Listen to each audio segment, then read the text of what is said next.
na sa October 5 ang school opening ng mga pampubliko at pribadong eskwelahan sa buong bansa. Inanunsyo ito ni Department of Education Secretary Leonor Briones sa Facebook Live ng Kagawaran kanina. Ito'y matapos matanggap ni Briones ang memorandum ni Pangulong Duterte kaninang umaga kaugnay sa kanyang desisyong ipagpaliban muna ang pagbukas ng klase na dapat sa August 24. Ayon ni Briones, pinagbasihan daw ng desisyon ni Duterte ang rekomendasyong isinumiti niya noong August 6 nang sukatin nila ang impact ng MECQ sa dalawang malaking rehiyon ng bansa na may pinakamalaking learner population, ang Metro Manila at mga probinsya ng Bulacan, Rizal, Laguna at Cavite. Dagdag ni Briones, ang desisyon ni Duterte ay sakop sa Republic Act 11480 na nagbibigay kapangyarihan sa Pangulo na baguhin ang school opening dahil sa isang national emergency tulad ng isang pandemya. Naipasakilan lang ang RA 11480 para amyendahan ng RA 7797 ang dating batas na nagtatakda ng school opening tuwing Agosto.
Nagsuporta kami nga mang pagbasa kadang ti anak mi.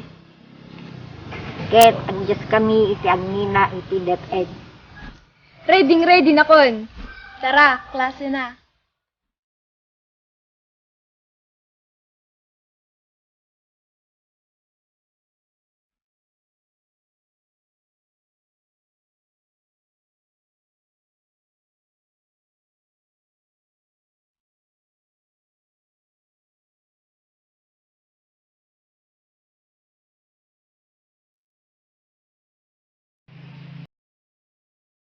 Nailangitan nga ama, agdaydayaw ken agrukbab kam ken ka, gaputin na idaklan nga ayat mo, grasyam ken di matukod akina mga asin kada kami nga anak mo.